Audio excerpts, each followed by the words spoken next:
Praise lord. దేవుని స్తోత్రం కలుగును గాక.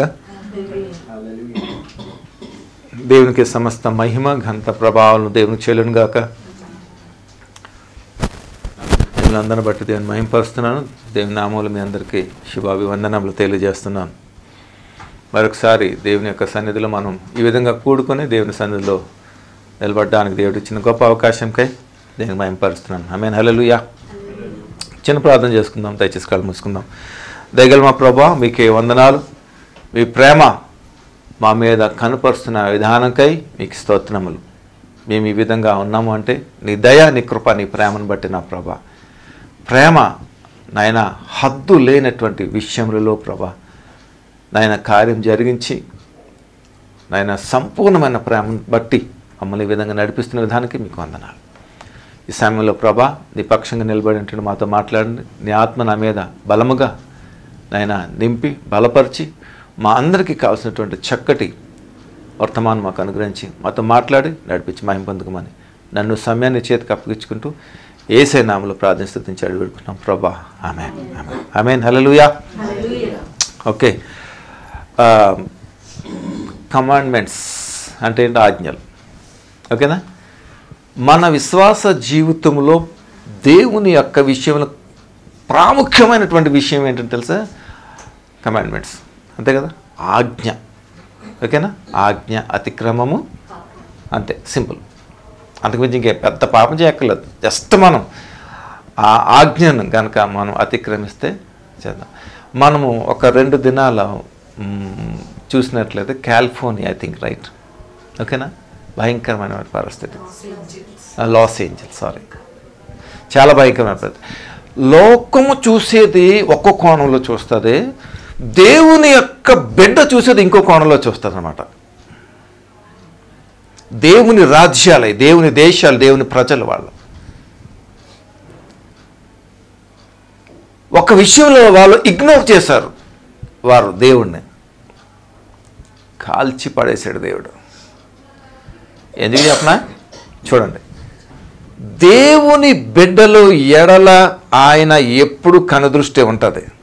ఆయన కృప ఎంత అధికంగా ఉంటుందో శిక్ష కూడా దాన్ని డబుల్ ఉంటుందని మీకు మరి ఒక్కసారి నేను దేవుని పేరట వినవేస్తున్నాను. నేను లాస్ట్ టైం ప్యాట్రిషియా మాట్లాడినప్పుడు God is the most dangerous, be careful అన్నది.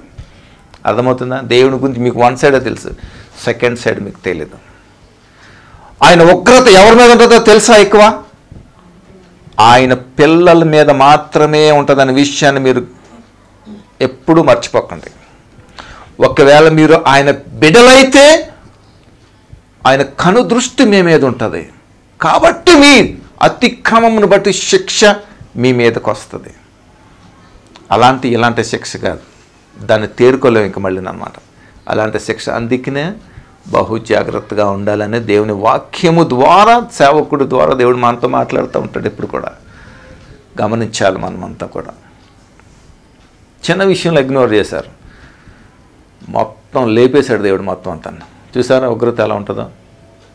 అంత భయంకరంగా ఉంటుంది. నా మీదకి ఏమీ రాదని అనుకుంటున్నావు అనుకో, నువ్వు దేవుని బిడ్డవు కాదనమాట. వెరీ సింపుల్, అంతే. క్రైస్తవుడు క్రష్ ఎవడైతే క్రష్ చేయబడతాడో వాడికే జీవం ఉంటుంది. జీవాధిపతి వాడుతూనే ఉంటాడు అనే విషయాన్ని మీరు చాలా సులువుగా తెలుసుకోవాలి. అంతే క్లారిటీగా మీరు ఉండాలి దేవుని విషయంలో. హల్లెలూయా. అంత భయానకరమైనటువంటి పరిస్థితి లోకంలో వెలువడింది. ఇశ్రాయేలీయుల జీవితంలో ఇప్పటికి 1 సంవత్సరం దాటింది యుద్ధం చేసి. ఎందుకో తెలుసా? కొంచెం అలర్ట్ చేశాడు దేవుడు, టైట్ చేశాడు దేవుడు. అదనమాట.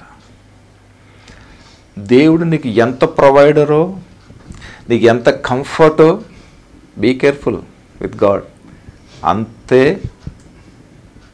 ఉంటుంది దేవునితో. ఏదో అనుకోవద్దు, సులువుగా తీసుకుందామని అన్నమాట. Be careful. అయితే ఆజ్ఞల గురించి ఈరోజు దేవుడు మనతో మాట్లాడటానికి ఇష్టపడుతున్నాడు.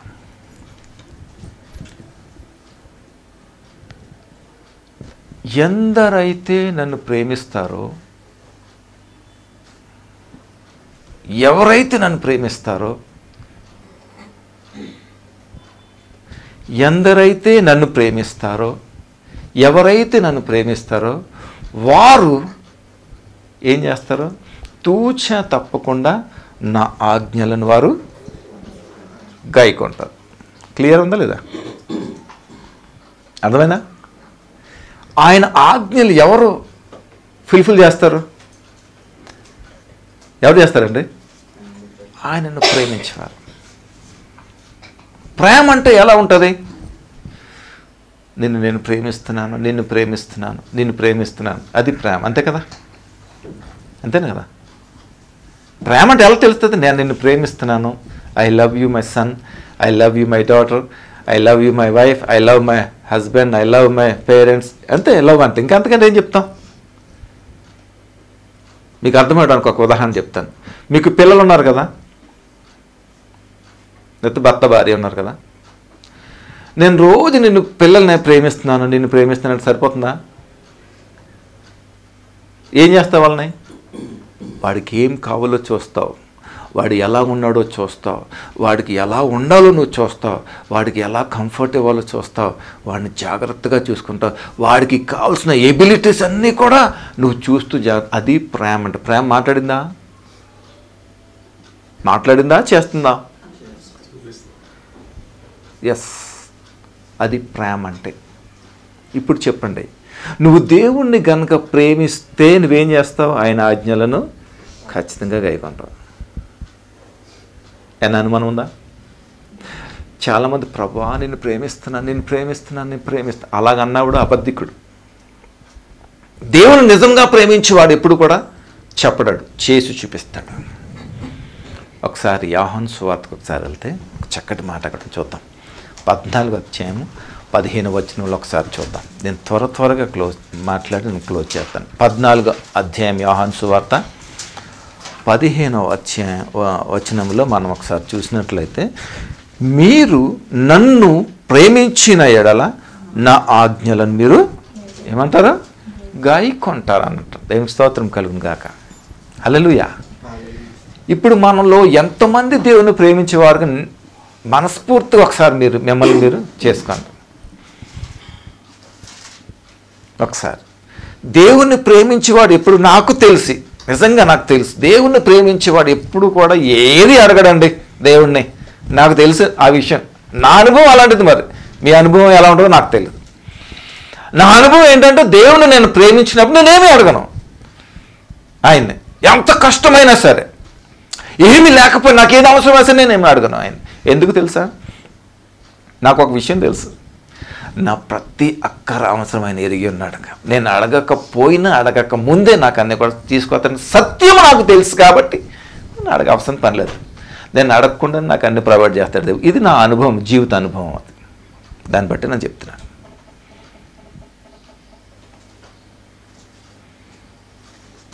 లాస్ట్ వీక్ మనం చెప్పుకున్నాం అడుక్కునే విషయం, మర్చిపోవాలి మనం. ఎంతమంది గుర్తుందా లేదా? అంతే. Stop every begging. దేవుని కోసం మనం పని చేయాలి, దేవుని కోసం మనం నిలబడాలి. ఆమేన్, హల్లెలూయా. దేవుని బిడ్డగా నువ్వు కొనసాగుతూ ఆయన ఆజ్ఞలు కనుక పాటించకపోతే లాస్ ఏంజల్ లాగా ఉంటుంది మన పరిస్థితి. చాలా జాగ్రత్తగా ఉండాలి మనం దేవునితో. నేను ఒక మాట, అంటే నా జీవిత అనుభవాన్ని బట్టి ఒక మాట చెప్తాను. నేను చాలామందికి ఏంటంటే, ప్రేమించేవాడు ఉంటాడు చూసారా, వాడితో చాలా జాగ్రత్తగా ఉండాలని చెప్తాను నేను. ఏమో నా అనుభవం బట్టి నేను చెప్తాను. ప్రేమించేవాడు ఎవడైతే ఉన్నాడో వాడితో చాలా జాగ్రత్తగా ఉండాలి. నటించి వాడితో ఉంటాడు చూసారా, వాడితో ఎలా ఉన్నా పర్లేదు. ఆడండి ఎలా పడితే అలా తిరుగుతాడు. ప్రేమించేవాడిని కనుక మోసం చేసినట్టు కానీ వాడిని దగా చేసినట్టు చేస్తే కానీ చాలా ప్రమాదం వాడితోటి. నీ కోసం ప్రాణమైన ఇస్తాడు, అవసరమైతే లాగి పెట్టుకోవడం అంతే నీకోసం. అలాంటి ప్రమాదం. అందుకని చాలా జాగ్రత్తగా ఉండాలి యథార్థవంతులతో. మరి నా life experience, I don't know మీకు ఎలా ఉందో నాకు తెలుసు. హల్లెలూయా. దేవునికి స్తోత్రం కలుగును గాక. ఆమేన్. మీరు నన్ను ప్రేమించి నా ఆజ్ఞలను గైకొనుదురు. ఇదే మాట అదే అధ్యాయం 21, 23లో ఒకసారి చూద్దాం. చూడండి 21 చూస్తే, నా ఆజ్ఞలు అంగీకరించి వాటిని గైకొనువాడు నన్ను ప్రేమించువాడు, నన్ను ప్రేమించువాడు నా తండ్రి వలన ప్రేమింపబడును, నేనను వానిని ప్రేమించి వానికి నన్ను ఏమంటున్నాడు కనపరుచుకుందనండి. Just very clear. నన్ను ప్రేమించేవాడు ఎలాగట? నా ఆజ్ఞలను అంగీకరిస్తాడట. ఎప్పుడైతే నా ఆజ్ఞలు అంగీకరిస్తాడో నేను నా తండ్రి ఏం చేస్తాం? అతనితో కూడా ఉంటాం అంటాడు. ఏం స్తోత్రం కలుగుతుంది. అప్పుడు నీ అవసరాలతో నీకు సంబంధం ఏముందో చెప్పండి. సింపుల్ చెప్తాను బ్రదర్, అర్థం చేసుకోండి. నువ్వు ఎప్పుడైతే దేవుని ఆజ్ఞలో కనుక నువ్వు పాటిస్తావో నీ ప్రమోషన్ గురించి, నీ ఎలివేషన్ గురించి, నీ ఇంక్రీజ్ గురించి, ఇంక్రిమెంట్స్ గురించి, లేకపోతే న్యూ ఆపర్చునిటీస్ గురించి, బిజినెస్ గురించి ఆలోచించిన అవసరం లేదు. నీ ఆరోగ్యం గురించి ఆలోచించిన అవసరమే లేదు. ఎందుకంటే సమస్తము తండ్రి దేవుడు నీతో ఉంటే నీకేంటి? వాక్యం చెప్తా, నేను చెప్పట్లేదు. సరే చూడండి ఒకసారి 21. నా ఆజ్ఞలు అంగీకరించి వాటిని గైకొని వాడు నన్ను ప్రేమించువాడు, నన్ను ప్రేమించువాడు నా తండ్రి వలన ప్రేమింపబడును. సూపర్. నన్ను ప్రేమించేవాడు ఎవరితోటి? తండ్రితోటి కూడా ప్రేమించ. అప్పుడు ఏం చేస్తాడు? ఇద్దరు కూడా మనతో ఇంటాకి ఇష్టపడతా ఉన్నాడు. ఎంత అద్భుతమైన మాట అండి! ఎంత ఆశ్చర్యకరమైన మాట! ఎంత ఆదరణ ఇచ్చే మాట! దేవునికి స్తోత్రం కలుగును గాక. హల్లెలూయా. 23 ఒకసారి చూడండి. 23. ఒకడు నన్ను ప్రేమించిన ఎడల వాడు నా మాట గైకొనును. చూడండి, ఒకడు నన్ను ప్రేమించిన ఎడల వాడు నా మాట గైకొనును. ఏమండి? అప్పుడు నా తండ్రి వానిని ప్రేమించును, మేము వారి యొద్దకు వచ్చి వాని యొద్ద నివాసము. హల్లెలూయా. దేవునికి స్తోత్రం కలుగును గాక. ఏం చేస్తాడంట? నివాసము ఉంటాడంట మన దగ్గర. అంతకంటే ఏం కావాలి? అంతకంటే ఇంకేం కావాలి చెప్పండి? దేవుడు మనతో నివాసం ఉంటాడంటే అంతకంటే ఇంకేవాలి? అబ్రహాంతో ఉందా అనుభవం? దేవునికి ఉందా లేదా? నా స్నేహితుడు అని అన్నాడు. అర్థమైందండి? హల్లెలూయా.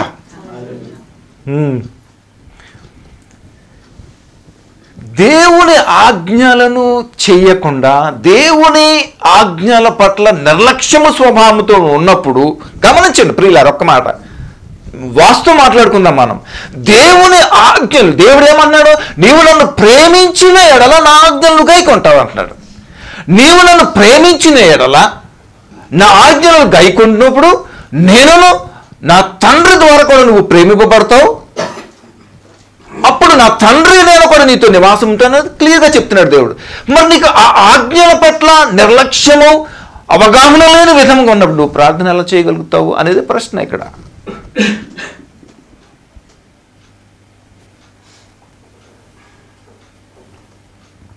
ఆజ్ఞను పాటించినప్పుడు నువ్వు ప్రార్థన ఎలా చేస్తావు?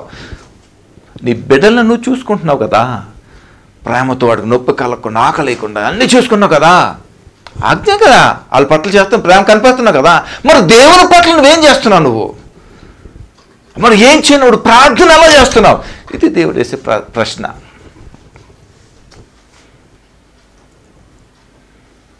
ఆయన నిన్ను ప్రేమిస్తున్నాను నువ్వు ఎలా అనుకుంటున్నావు?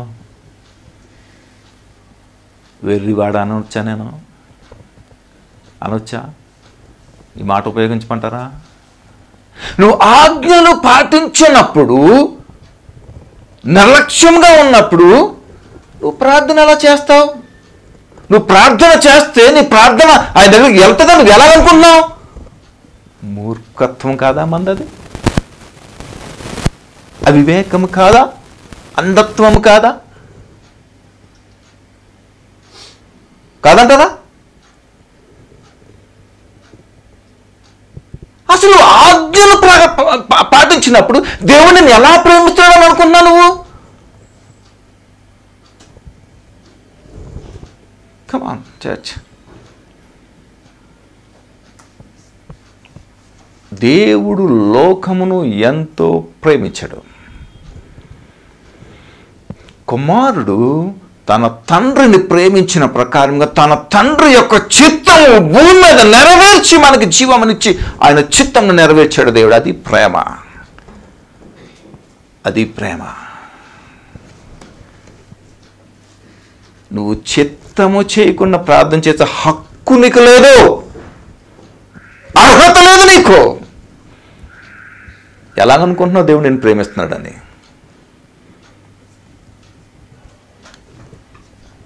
ఎలాగనుకుంటున్నావు? ఎలా ఎక్స్పెక్ట్ చేస్తున్నావు నువ్వు ప్రేమిస్తున్నాడు దేవుడు నన్నని?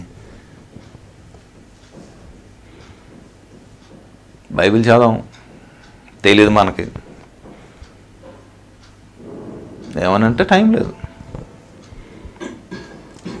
టైం లేదు కదా, అవసరం లేదు. సారీ, తప్పు చెప్పాను. టైం లేకపోవడం, టైం ఉంటుంది, అవసరం లేదు. కరెక్ట్గా చెప్పినట్టున్నాను కదా, కరెక్ట్గా చెప్పినట్టున్నాను కదా.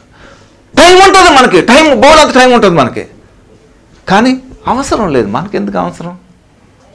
మన నీడ్స్ మనకు వస్తే చాలంతే. పాస్టర్ మన కోసం ప్రార్థన చేస్తే చాలంతే.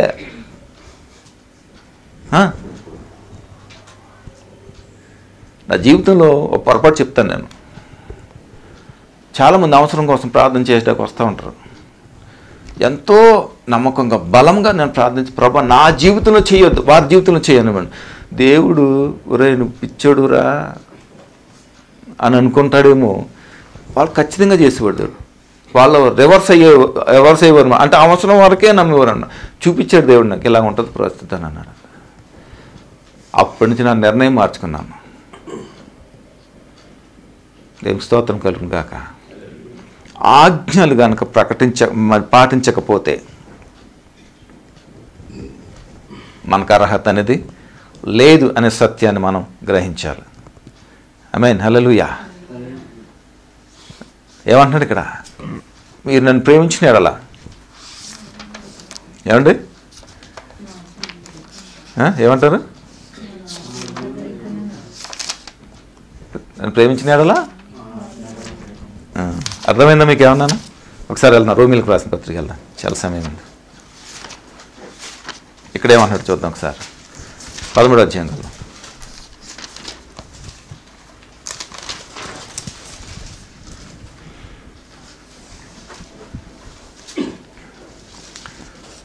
రోమిలకు రాసిన పత్రిక దాకా 13వ అధ్యాయము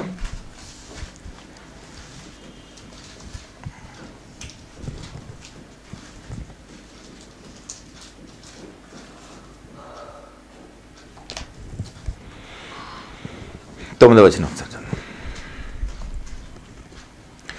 ప్రేమించువాడే ధర్మశాస్త్రమును నెరవేర్చువాడు. ఎలాగనగా వ్యభిచరింపవద్దు, నరహత్య చేయవద్దు, ఏమండి దొంగిలవద్దు, ఆశింపవద్దు అని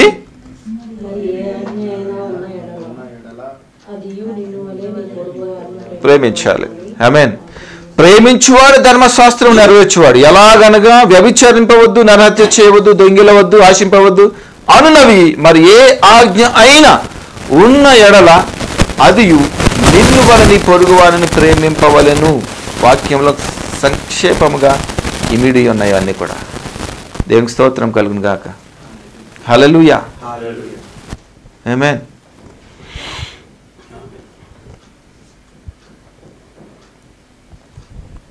అది పరిస్థితి. ఏమంటున్నాడు? వ్యభిచరించొద్దు, దొంగిలించొద్దు, ఏ రకమైనటువంటి ఇల్లీగల్ యాక్టివిటీస్ అన్నీ కూడా ఏం చేయమంటున్నాడు దేవుడు? Just close. అలాంటి వీటిలో ఏ విషయంలో కూడా నువ్వు చేయడానికి వీల్లేదు. ఇవన్నీ ఎవరు చేయడో తెలుసా? చెప్పండి, ఎవరు తెలుసు? మీకు బాగా తెలుసు. ఎవరు చేయరు ఇవన్నీ? Yes, simple. మరి మన పరిస్థితి ఏంటి? మన స్థితి ఏంటి?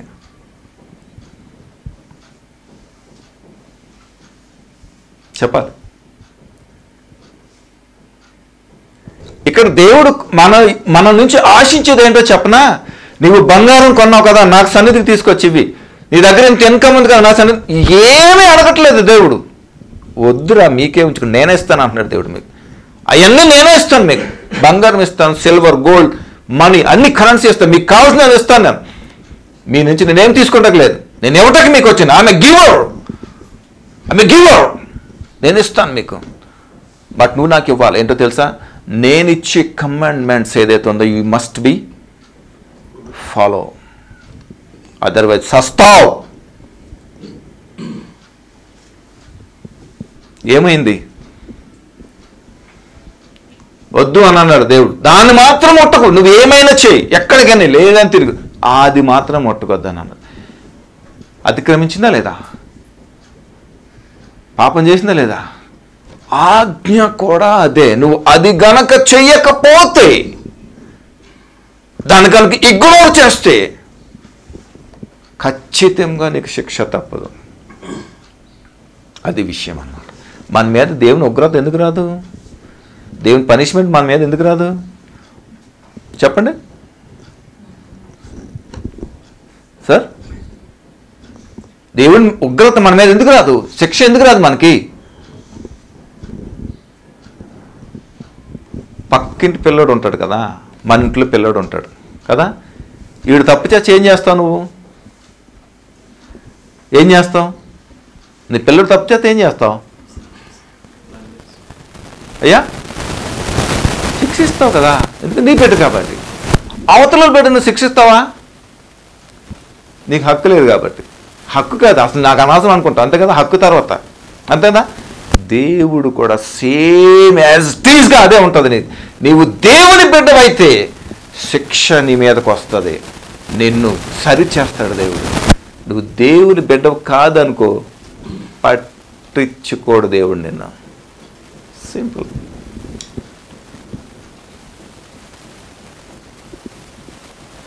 దేవుని బిడ్డ కాని వాడు ఏం చేస్తాడు తెలుసా? ఇవన్నీ కూడా జరిగిస్తూ ఉంటాడు. దేవుని బిడ్డ కానివాడు. దేవుని బిడ్డవైతే నీ ఆజ్ఞలు తూచా తప్పకుండా చేత. ఈనాటి వరకు కూడా ఇశ్రాయేలీయుల యొక్క జీవితంలో ఒక ప్రత్యేక దినము, ప్రత్యేక దేవుని దినముగా వారు ప్రకటిస్తూ దేవునికి ప్రత్యేకంగా జీవించిన సందర్భం మన కళ్ళతో చరిత్రలో మనం ఇక్కడ చూస్తూ ఉన్నాం. దేవునికి స్తోత్రం కలుగును గాక. మనకి నిర్లక్ష్యం ఎక్కువ, అశ్రద్ధ ఎక్కువ, మనకి ఇగ్నోరెన్స్ అనేది చాలా ఎక్కువ మనకి. అవన్నీ ఉండి కూడా దేవుని నుంచి అన్నీ కూడా ఆశిస్తాం. నాకైతే సిగ్గేస్తుంది ఒక్కొక్కసారి. సరిగ్గా నేను లేకపోతే, అంటే వాడబడకపోతే ఏం ప్రభా అని అనిపిస్తూ ఉంటుంది. నాకు ప్రశ్న వేసుకుంటా. సిగ్గు అనేది వస్తుంది నాకు. సిగ్గు ఎవరికి ఉంటుంది? సిగ్గు ఎవరికి ఉంటుంది? అమ్మాయిలకు ఉండే సిగ్గు గురించి కాదండి మా ఇంట్లో మాట్లాడలేదు. అమ్మాయిలకు ఉండే సిగ్గు కాదు, అమ్మాయిలకి ఎప్పుడు సిగ్గు ఉంటుంది. దేవుని బిడ్డలకు సిగ్గు ఉంటుంది. దేవునికి స్తోత్రం కలుగును గాక. చి అనిపిస్తుంది వాటికి జీవితానికి. ఏం చేయలేకపోతున్నాను దేవుని కోసం అని. బ్రదర్ అంటుంటారు, ఏం చేయలేకపోతున్నాను దేవుని కోసం, ఏం చేస్తాను అంటూ ఉంటాడు. అదే సిగ్గు అంటుంది. దేవునికి స్తోత్రం కలుగును గాక. హల్లెలూయా. ఆజ్ఞ చాలా ఉన్నతమైన పోర్షన్ మన లైఫ్లో అదనమాట. అది జరిగించకపోతే కనుక ఈ ఆజ్ఞకి దేవునికి మనకి లింక్ ఉంటుంది. ఇది నువ్వు ఇది చేయి. తండ్రి తన కుమారుడికి ఒక బాధ్యత అప్పచెప్తాడా లేదా? నీ బిడ్డలకు ఒక బాధ్యత అప్పచెప్తాడా లేదా? మీరు మన కుమారులు ఉన్నప్పుడు మన తండ్రి మనకు బాధ్యత అప్పచెప్పాడా లేదా? అరే నువ్వు ఇలా ఉండాలి, నువ్వు అలా ఉండకూడదు, నువ్వు ఇలా బ్రతకాలి, ఇలాగే బ్రతకాలి, నువ్వు అలా బ్రతకూడదు అని ఆజ్ఞలు ఇచ్చారా లేదా? మనకి ఎలా పడితే అలా బతకమని ఇచ్చాడా మనల్ని? లేదే. మనం ఇలాగే బ్రతకాలి, అలా బ్రతకూడదు అనేవాడు బ్రతకలేడు జీవితంలో. కానీ విచిత్రం చెప్పిన అలాంటి దేవుడు తోడు అంటాడు. హల్లెలూయా. ఎలా పడితే అలా బతకొచ్చు, మనం బ్రతకాలి కాబట్టి బ్రతకాలి అనుకున్న వాడికి దేవుడు తోడు ఉండడు. దానికి నేనే రుజువు.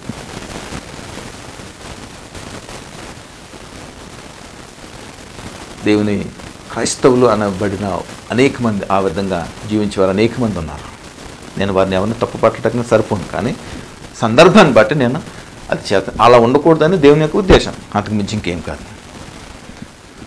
ఆమేన్. హల్లెలూయా. కమాన్ ఒకసారి యోహాను సువార్తకి వెళ్దాం మళ్ళీ ఒకసారి రండి. 15వ అధ్యాయం.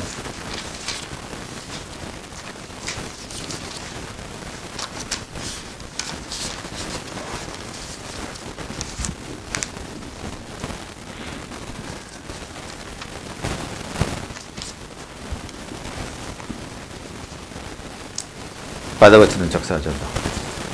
15.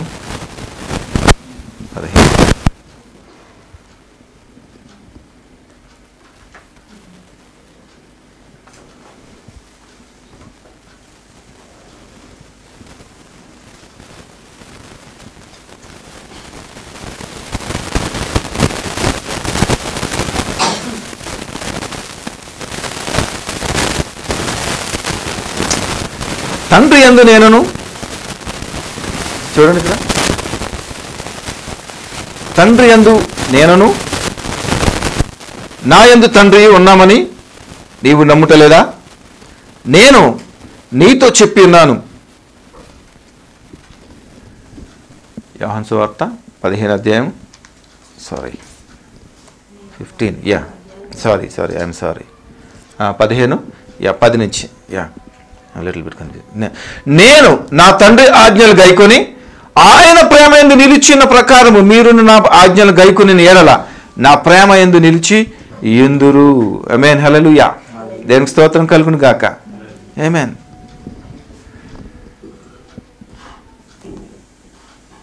నేను నా తండ్రి ఆజ్ఞలు గైకొని ఆయన ప్రేమ యందు నిలిచిన ప్రకారము మీరు నా ఆజ్ఞలను గైకునే ఎడల నా ప్రేమ యందు నిలిచింది. అంటే ఇక్కడ దేవుడు ఏమంటున్నాడో తెలుసా? కుమారుడైన యేసుక్రీస్తు ప్రభు తన తండ్రి యొక్క చిత్తమును ఎలా జరిగించాడు? Because of love. ఆయన ప్రేమించాడు కాబట్టి. ఇప్పుడు దేవుడు లోకమును ప్రేమించాడు కాబట్టి మనకేమి ఇచ్చాడు? ఆయన నిత్య జీవం ఇచ్చాడు. దేని ద్వారా ఇచ్చాడు నిత్య జీవం? ఆయన మనకి తన కుమారుడైనటువంటి ఏక కుమారుడైనటువంటి యేసుక్రీస్తు ప్రభువును మనకేం చేశాడు? ఆయన మన పాపముల నిమిత్తం ఏం చేశాడు? ఆయన గొర్రె పిల్ల వధించబడే విధంగా ఒక సాక్రిఫైస్గా దేవుడు మనకి చేంజ్ చేసి మనకి విమోచన అనేది మనకి కలుగజేశాడు దేవుడు. ఆమేన్. హల్లెలూయా. అది ప్రేమ అంటే. దానినే ప్రేమ అంట. ఏమైతే నువ్వు ప్రేమను కన్ఫెస్ చేస్తావో, ఇంప్లిమెంటేషన్ అది ఉంటుందో, క్రియాశీలకమైనటువంటి దృశ్యంతో ఉన్నటువంటిది ఏమైనా చేస్తావో అది నిజంగా దేవుని యొక్క ఆజ్ఞలు కనుక ప్రతి ఒక్కడు రక్షింపబడిన క్రైస్తవుడు అనేవాడు కనుక చేసినట్లయితే నాశనం అనేది భూమి మీద ఉండదు. ఎంతమంది నమ్ముతారు ఈ మాట? ఉండదు. ఎందుకంటే నాశనమునకు కొనిపోయే వాడిని తిరిగి రక్షించే విధంగా ఉంటుంది అన్నమాట ఈ ఆజ్ఞ గైకొంటే కనుక. మనకి భారము ఏదో పెద్ద భారం మనకి ఆజ్ఞ పాటించడం అనేది అన్నమాట.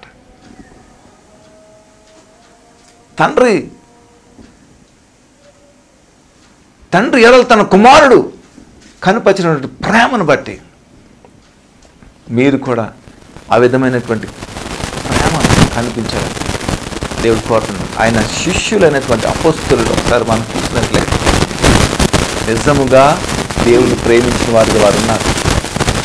దేవుని స్తోత్రం కలుగుతుందా? ప్రేమించారు కాబట్టే తన దేహం అంతటిని కూడా, శరీరం అంతటి కూడా ఆయనకి ఏం చేశాడు? యాగముగా అర్పించేశారు వాళ్ళు. పేతురు గారు ముసలి వయసులో చాలా వృద్ధుడైనటువంటి పరిస్థితుల్లో సిలువేయబడ్డాడు. ఆయన అంటే నడవడానికి కూడా కష్టమైనటువంటి పరిస్థితి అన్నమాట అయింది. అప్పటికే కొన్ని నెలల నుంచి చెరసాలలో స్నానం లేదు, ఏం లేదు, గడ్డ మీద పెట్టి రూపం కోల్పోయినటువంటి పరిస్థితి. అలాంటి చివరి క్షణంలో కూడా కాంప్రమైజ్ అవ్వలేదట. అది ప్రేమ అంటే, అది ఆజ్ఞలు గైకొనటం అంటే, అది దేవుని పట్లను నిలబడడానికి ఇష్టపడటం అంటే. అది సిలువ వేయడానికి శిక్ష కాలం వచ్చినప్పుడు ఆయన ఏమన్నా తెలుసు? అయ్యా నన్ను శిక్ష వేయడానికి నేను అర్హుని కాదు, అలాగా నన్ను తల క్రిందులుగా. చూసారా ఆయన ఎంత? అది ఆజ్ఞ గైకొనటం.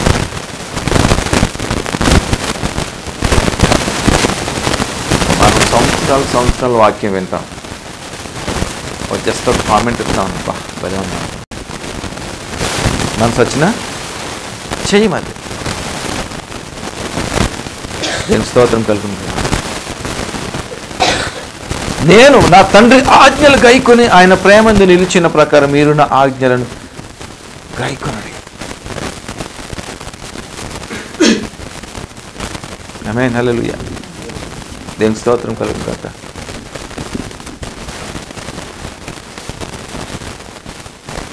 ఈ దినం నుంచి మన ఆజ్ఞలు గైకునే వారుగా మనం ఉండాలి. ఆమేన్. చాలా తీర్మానం తీసుకుంటాను నూతన సంవత్సరంలో. ప్రభువా నీ కోసం నేను అది చేస్తాను, ఇది చేస్తాను, అది మానేస్తాను, ఇది మానేస్తాను. చాలా సంతోషం. దాంతోపాటు నీ ఆజ్ఞలు గైకుంటాను ప్రభువా. ఎంతమంది తీర్మానం తీసుకుంటారు? నీ కమాండ్మెంట్స్ అన్నీ కూడా నేను తీసుకుంటాను ప్రభువా అని ఎంతమంది తీర్మానం తీసుకుంటారు? తీర్మానం తీసుకొని ఆ ప్రకారంగా కనుక మీరు చేయాలి.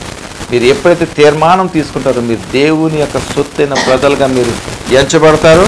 బట్ వన్ థింగ్, మీరు చేస్తానని చేయలేదనుకోండి, కాలిఫోర్నియాలో ఉంటుందండి మరి. జాగ్రత్త, చాలా జాగ్రత్త. దేవుడు అంటే చాలా జాగ్రత్తగా ఉండాలి. అర్థమవుతుందా? కమిట్మెంట్ ఇచ్చేయడం కాదు, చెయ్యెత్తేయడం కాదు.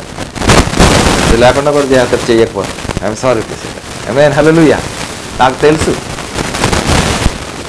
పరిచర్యకు వచ్చినప్పుడు నేను ఈ బాధ భరించలేను, నా వల్ల కాదని దేవుని దగ్గర ప్రార్థన చేసి ఉద్యోగానికి వెళ్ళాను. మళ్ళీ ఆ ఉద్యోగానికి వెళ్ళినందుకు 9 సంవత్సరాలు నన్ను శిక్షించాడు దేవుడు. నన్ను నరకం చూశాను. నేను అసలు 9 years ఉద్యోగంకి వెళ్ళి వచ్చినందుకు. అందుకనే నాకు తెలుసు దేవుడు అంటే ఆలకోలం కాదు బాబు. చాలా జాగ్రత్తగా ఉండండి. దేవునితో చాలా జాగ్రత్తగా ఉండండి. ఆయన పరిశుద్ధుడు, ఆయన అతి పరిశుద్ధుడు. ఆయన చాలా జాగ్రత్తగా ఉండండి. నువ్వు మాట ఇచ్చావా ఖచ్చితంగా అది నెరవేర్చు, లేకపోతే కనుక నేను మామూలుగా పోతాడు. అది మాత్రం చెప్తాను. అది భారీ నష్టానికి తీసుకెళ్తాడు. నిన్ను అవసరమైతే ఏమైనా చేస్తాడు దేవుడు. నేను చెప్తున్నాను. నేను నా జీవితంలో అలా ఆ చిన్న పని చేసి నేను 7 days ఫాస్టింగ్ ఉన్నాను. నేను ప్రభా నా వల్ల కాదు, నేను సేవ చేయలేను, నన్ను ఉద్యోగం చేసుకుని బతుకుతాను, నీ బిడ్డగా బతుకుతాను అని వెళ్ళిపోయాను నేను. అలా వెళ్ళినందుకు 9 years కఠినమైన శిక్ష, బహు భయంకరమైన అవమానంతో కూడినటువంటి శిక్ష నాకు వేశాడు దేవుడు. ఆ టైంలో చచ్చిపోదామని అనుకున్నాను నేను. పరిచర్య అంటే అంత భయంకరంగా ఉంటుంది ప్రియ సంగమా అని చెప్తున్నాను. వెళ్ళిపోయాను, ఒకసారి చచ్చిపోదామని వెళ్ళిపోయాను నైట్.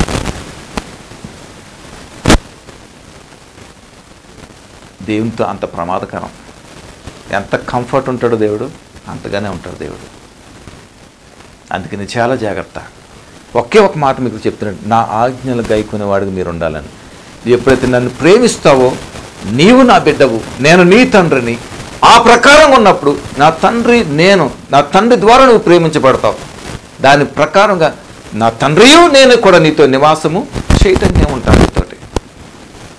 నువ్వు నా కుమారుడు అయితే, నువ్వు నన్ను ప్రేమించేవాడు అయితే నా ఆజ్ఞలు తూచ తప్పకుండా నువ్వేం చేస్తావు? ఖచ్చితంగా నెరవేరుస్తావు. ఇదే దేవుడి ఈ దినాన్ని మనం నేర్పించేది. చాలా ప్రాముఖ్యమైనటువంటి విషయం. నిజంగా ఒక చిన్న సీక్రెట్ చెప్తున్నాను చూడండి మీకే.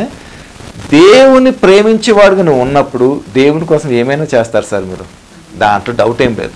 ఎందుకు ఎంత చెప్పాల్సిన అవసరం లేదు.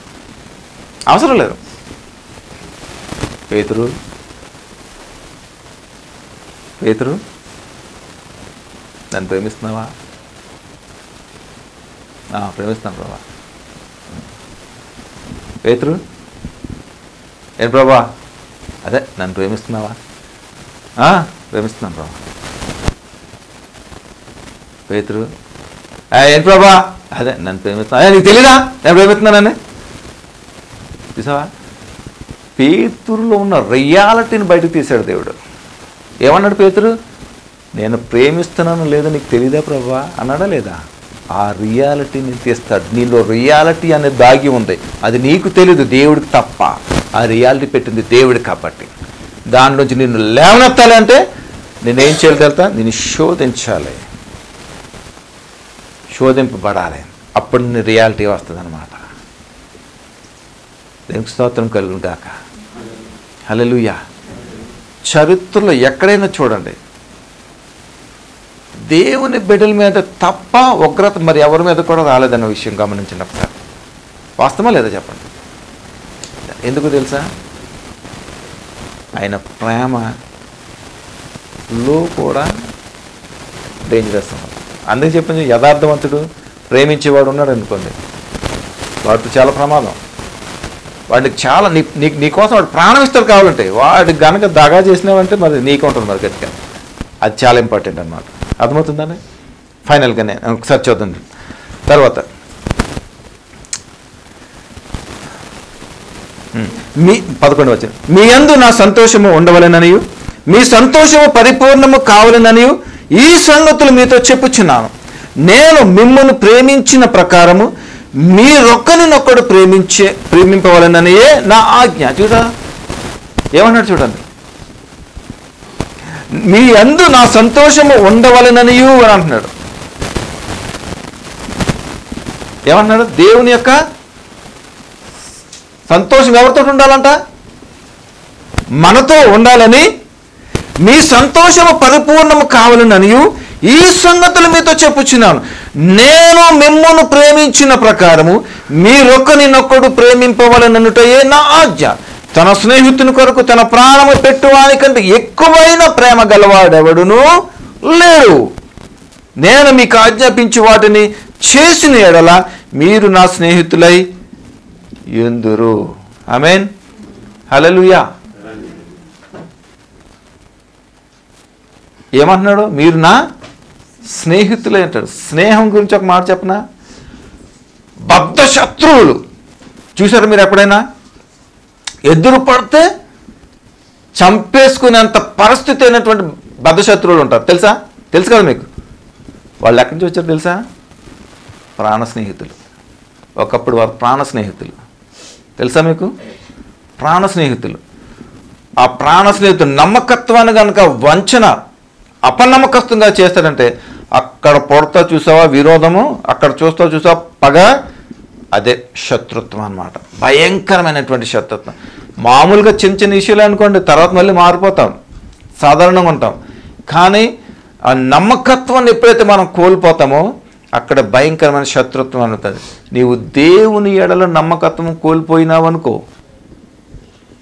దానికి మించిన శత్రువు ఇంకొకటి ఉండడు. నీకు చెప్తున్నాను, చాలా జాగ్రత్తగా చెప్తున్నాను. దానికి మించిన శత్రువు ఇంకొకటి ఉండడు. నాకు ఒక ఫ్యామిలీ తెలుసు. ఒకరోజు ఆ ఆంటీ నాతో షేర్ చేసుకున్నాను. బాబు, నేను దేవుడు నన్ను పరిచర్యకు పిలిచాడు. దేవుడు, వాళ్ళు మంచి భక్తిపరులు, పిలిచాడు దేవుడు. నేను వెళ్ళలేదు. ఎన్నో మాటలు చెప్పాడు, నేను వెళ్ళలేదు. చెప్పాడు, మళ్ళీ వెళ్ళలేదు. నేను బాగానే ఉన్నాను, నా భర్త బాగానే ఉన్నాడు. నా ఇంట్లో భయంకరమైన పరిస్థితి. ఆ తల్లిదండ్రులు ఇద్దరు ముందు తన పిల్లలు ఒక్కొక్కరు మరణించడం జరిగింది. ఆమె ఎంతో వేదన పడింది, ఎంతో దుఃఖపడింది. ఎందుకు తెలుసా? దేవుడు ఎంతో ప్రేమించాడు ఆ కుటుంబాన్ని, ఆ బిడ్డలు ఎంతో ప్రేమించాడు. దేవుడు కావాలనుకున్నాడు, దొరకలేదు, తీసేశాడు దేవుడు. ఆకలితో వెతికాడు, పచ్చిగా ఉంది, చాలా బాగుంది, హెల్దీగాను. టక వెతికాడు, ఎక్కడ దొరకలేదు, కాయలు లేదు. మరుసటి రోజుకి ఏం చేసిందో తెలుసు? అది వేళ్లతో సైతము ఎండిపోయింది. చూసారా ఎలా ఉంటుందో? దేవుని బిడ్డలతోటి అంత భయంకరంగా ఉంటుంది. చాలా జాగ్రత్తగా ఉండండి. దేవునికి ఇవ్వాల్సిన సమయము, సందర్భము ఖచ్చితంగా మీరు ఇవ్వాలి. దాంట్లో ఆజ్ఞ మీరు ఖచ్చితంగా మీరు ప్రకటించాలి. చివరికి ఒక మాట చెప్పి నేను ముగిస్తాను. యాకోబు రాసిన పత్రిక ఒకసారి వెళ్దాం. ఈ మాట చెప్పి నేను ముగిస్తా.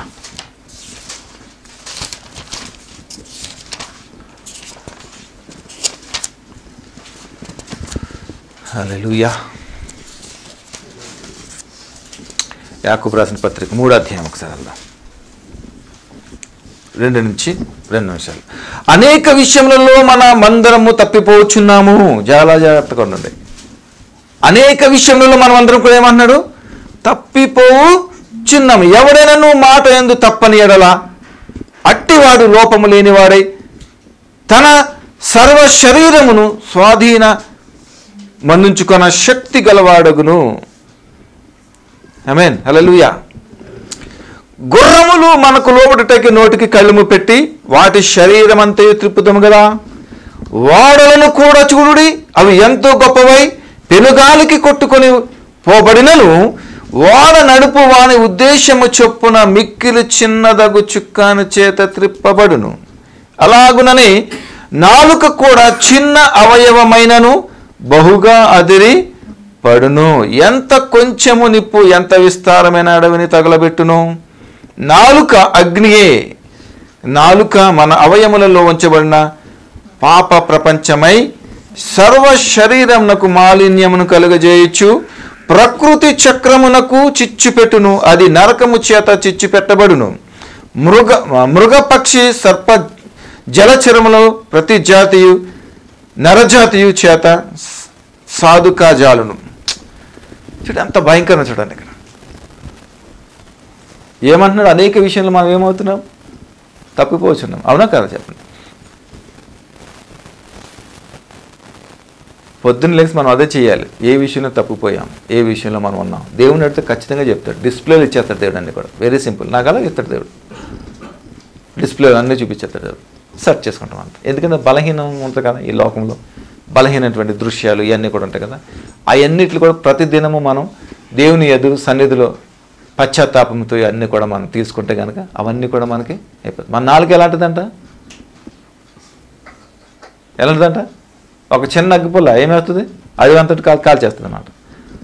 ఒక చిన్న ఈ నాలుక ఏం చేస్తుంది, ఈ నాలుక ఏంటో తెలుసా, చాలా పవిత్రమైనది, ఇది చాలా ప్రాముఖ్యమైనటువంటిది. ఇది ఈ నాలుక ఏం చేస్తుందో తెలుసా, నీ జీవితంలో సృష్టిస్తుంది. అది విశ్వాసం ద్వారా వాక్యం బట్టి. అర్థమవుతుందా మీకు? ఈ నాలుక నీ జీవితంలో ఎందుకు ఇచ్చారు తెలుసా? ఈ నాలుక జీవం ఉంది, మరణం ఉంది దీంట్లో, మంచి ఉంది, చెడు ఉంది దీంట్లో, అనుకూలం ఉంది, ప్రతికూలం కూడా ఉంది దీంట్లో, ఈ నాలుకలు అన్నమాట. నువ్వు దేనికోసం వాడతావు దాన్ని బట్టి నువ్వు బెనిఫిట్ అనేది నువ్వు పొందుకుంటావు. గమనించండి ఒకసారి, నువ్వేం మాట్లాడుతున్నావు చాలా జాగ్రత్తగా ఉండండి. ఏ విషయంలో ఏ రకంగా మాట్లాడుతున్నావు చాలా జాగ్రత్త. మనం మాట్లాడటమే కదా నువ్వు వదిలేస్తూ ఉంటాం మనం సాధారణంగా కూడా. గమనించిన ఒక్కొక్క మాటకి ఒక్కొక్క లెక్క చెప్పవలసిన అవసరం ఉంది అనే సత్యాన్ని, విషయాన్ని మీరు గుర్తుపెట్టుకోండి. ఏమన్నావు ఆ రోజుని అంటాం లేదా, మనం అంటామా లేదా? ఆ రోజు ఏమన్నావురా అంటామా, అన్నామా లేదా? ఆ రోజు ఆవిడ మాట వదిలేశాడు, మర్చిపోయాడు, వీడికి గుర్తుంది. ఏమన్నావురా ఆ రోజు మాట, ఏమన్నావురా, ఏమంటారా అన్నావా? దేవుడు మాట్లాడతాడు. ఏమన్నావు రోజు చెప్పు, లెక్క, అకౌంటబుల్, బీ కేర్ఫుల్. మరి ముఖ్యంగా మన కుటుంబ జీవితాలు మనం అందరూ కూడా నోటి విషయంలో చాలా జాగ్రత్తగా మనం ఉందాం. నోటి బాధ్యత కలిగి మనం ఉందాం. ఏది పడుతుంది మనం మాట్లాడవద్దు, ఏది పడుతుంది మాట్లాడుకోవద్దు. మనం అభ్యంతరకరంగా ఉన్నటువంటి మాటలు మాట్లాడుకోవద్దు. మేము ఇందాక వస్తా కొన్ని మాటలు మాట్లాడుకున్నాం. ఇక్కడికి వచ్చిన దేవుడు అన్నాడంటే అభ్యంతరంగా ఉన్నాయి కదా మాట్లాడదు అన్నాడు. థ్యాంక్ యూ ప్రభు, నేను ఎప్పుడు మాట్లాడిన కదా అన్నాను. ఎందుకు తెలుసా, నేను దేవుని కుమారుని కాబట్టి దేవుడు నన్ను సరి చేయటానికి ఇష్టపడ్డాడు. దేవుని కుమారుడు కాదనుకుంది పట్టించుకోండి, నీకు అసలు నేను విన్నాడు. అర్థమవుతుందా మీకు? అర్థమవుతుందా? నేను ఒకసారి ఈ చాలా ప్రాముఖ్యం, మీరు కావాలంటే నోట్ చేసుకుని యాకోబు పత్రిక 3వ అధ్యాయము నేను ఒకసారి చదివి 2-6 మీరు ఒకసారి చూసుకుని ఒకసారి. అనేక విషయంలో మనమందరము తప్పిపోతున్నాం. ఎవడైనాను మాట యందు తప్పని ఎడల, చూసారా, ఎవడైనాను మాట యందు తప్పని ఎడల అట్టివాడు లోపము లేనివాడై, మాట యందు తప్పని ఎడల అట్టివాడు లోపం లేనివాడై తన సర్వ శరీరము ఏం చేస్తాడంట, స్వాధీనమందు ఉంచుకొని శక్తి గలవాడు. ప్రైజ్లో హల్లెలూయా ఏమంటాడు చూసారా, తన లిమిట్స్లో ఉన్నవాడు ఏం చేస్తున్నాడు, శరీరాన్ని అన్నిట్లు కూడా. ఓకే, తర్వాత గుర్రములకు ఏం చేస్తాం మనము, లోబడితే నోటికి కళ్ళెం వేసుకుంటాం కదా, అంతే కదా. అది లోపడాలంటే ఏం చేయాలి, దానికి ఎక్కడ నొప్పో అక్కడ అది కళ్ళు లాగినప్పుడు ఏమవుతుందో తెలుసు, ఎందుకు కంట్రోల్ అవుతుంది, అది దానికి నొప్పి వస్తుంది. ముక్కు చాలా సెన్సిటివ్గా ఉంటుంది, అది అక్కడైతేనే లొంగుతుంది. అది కాళ్ళకి వేయచ్చు కదా, ఏది అది అర్థమవుతుందా?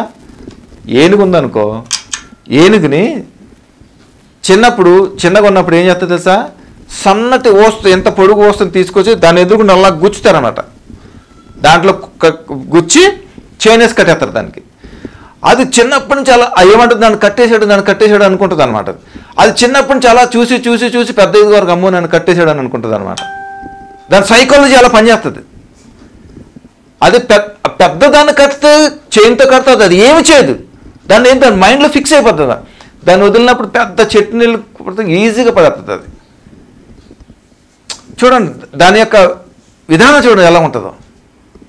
గుర్రం అదే. మన బలహీనతను మనం ఎరిగి మన నాలుకకి ఏం చేయాలి తెలుసా, కళ్ళు వేయాలి. మరి దీనికి కళ్ళు వేయాలంటే ఎక్కడ వేయాలి, కళ్ళు వేయాలంటే దీనికి ఏమండి వర్డ్ పెద్దవాడ చిన్న చుక్క అనేది. అది భయానకరమైనటువంటి వాతావరణంలో చిక్కుకున్నప్పటికీ కూడా ఏం చేస్తాడు, చిన్న చుక్కనతో కూడా దాన్ని కంట్రోల్ చేయడానికి ఎంత సులువు, ఎంత జ్ఞానం ఇచ్చాడు దేవుడు, ఎంత జ్ఞానం ఇచ్చాడు. వాక్యం కనుక మనం చదివితే మన నాలిక మన కంట్రోల్లో ఉంటుంది, దాంతోపాటు మన సర్వ శరీరం అంతా కూడా మన కంట్రోల్లో ఉంటుంది, మన ఆరోగ్యం కూడా ఉంటుంది మనకి. నమ్ముతారా మీరు ఆ మాట? నమ్ముతారా మీరు? అది చిన్నది, చిన్న చుక్కాని అంత పెద్ద షిప్ని కంట్రోల్ చేసి అంటే కంట్రోల్ చేస్తుంది. అది ఈ వాక్యాన్ని కనుక నువ్వు ఆధారం చేసుకుంటే, ఆజ్ఞలు కనుక నువ్వు ఆధారం చేసుకుంటే, నీ నోరు ఆశీర్వాద వచనములు తప్ప మరొకటి పలకదని దేవుడు మనకు జ్ఞాపకం చేస్తున్నాడు. ఆమేన్, హల్లెలూయా. ఏమన్నా నేర్చుకున్నారా? ఇదను అర్థమైందా మీకు? మనం క్లోజ్ చేసుకుందాం. ఓకే, ఏం నేర్చుకోవాలి ఇప్పుడు? మనం ఏం చేయాలి? మనం దేవుణ్ణి కనుక మనం ప్రేమించేవాడు, ఎవరైతే నన్ను ప్రేమించేవాడు ఉన్నాడో వాడు ఏం చేస్తాడు, నా ఆజ్ఞలను గాయకొంటాడంతే. ఇప్పుడు ఎంతమంది దేవుని ప్రేమిస్తున్నాం అనేది మనకు ప్రశ్న. ఒకవేళ నువ్వు ప్రేమిస్తే ఏంటంట, దేవుడు తండ్రి వలన కూడా నువ్వు ప్రేమింపబడతావు, అంతే కదా. అప్పుడు తండ్రి నేను కూడా నీతో కలిసి ఏం చేస్తాడు, నివాసం చేస్తాం. అప్పుడు నీకు నేను స్నేహితుడిగా ఉంటాను అనమాట. ఆయన నివాసం చేస్తే స్నేహితుడిగా ఉంటే నీకేం కావాలి? ఇంకా ఏమైనా అవసరమా నీకు? నువ్వు అడిగి వాటి కంటే మంచిగా ఇచ్చే దేవుడు అనమాట. మనం క్లోజ్ చేసుకుందాం ఈరోజుకి. అర్థమవుతుందా మీకు? ఓకేనా? చాలా జాగ్రత్త. గుర్రాలకి కళ్ళు వేశారు, ఓకే. తర్వాత ఓడలకి ఏం చేశాడు, చుక్కాని వేసాడు. అలాగే 5వ వచనం చూడండి, అలాగనే నాలుక కూడా చిన్న అవయవమైనను బహుగా అదిరిపడినట్టు. చూసారా, నోరేసుకుని పడిపోతాం కదా మనం, కదా అవునా? నోరేసుకుని పడిపోతాం కదా. అదే అన్నమాట. దాన్ని ఏం చేయాలి మనం? అదుపు చేయాలి. ఆ నోరు ఎలాంటిది చూడండి, ఎంత కొంచెము నిప్పు ఎంత విస్తారమైన అడవిని తగలబెట్టును. నాలుక ఏంటంట, నీ నోరా లేకపోతే ఇంకోటి ఏమన్నా అంటాం కదా అప్పుడప్పుడు. అతను నీ నోరేనా అసలు అది అని అంటాం కదా. మనం అలా ఉండొద్దు, దేవునికి అనుకూలంగా మనం బ్రతుకుతాం, దేవునికి ఇష్టంగా మనం బ్రతుకుతాం, దేవుని ప్రేమించే వారు ఉందాం, దేవుని ఆజ్ఞలు గైకునే వారు ఉందాం. దేవుని నిమిత్తం మన సర్వ శరీరం అంతా కూడా ఆయనకి అప్పగించుకొని దేవుని నిమిత్తం మనం ఇక్కడ జీవిద్దాం. పరలోక ఆనందాన్ని మనం ఇక్కడ అనుభవిద్దాం. మనతో పాటు అనేక మందికి ఆ ఆశీర్వాదం పంచి దేవుని మహిమ జీవిద్దాం. అట్టి కృపా సహాయం, ఆత్మ నడిపింపు మనందరికి తోడే నడిపించును గాక. ప్రార్థన చేసుకుందాం. దయగల ప్రభా, మీ ఆజ్ఞల విషయంలో మాతో మాట్లాడి నడిపించినందుకు మీకు వందనాలు. ఈ మాటలు మా జీవితంలో దీవించండి, ఆశీర్వదించండి. విన్న ప్రతి బిడ్డలో ఒక చక్కటి నిర్ణయం తీసుకొని నిన్ను ప్రేమించుతూ నీ ఆజ్ఞలు కైకొని వారికి మేము ఉండినట్లు మా జీవితం, శేష జీవితం అంతా కూడా ఆ ప్రకారంగా నడవడానికి కృపను గంచి నడిపించి మహిమ పొందుకోమని మీకే మహిమ గంతా చెల్లిస్తూ యేసు నామములో ప్రార్థన స్తుతించి వేడుకున్నాం తండ్రి. Amen, amen, amen. God bless you all. Stay bless.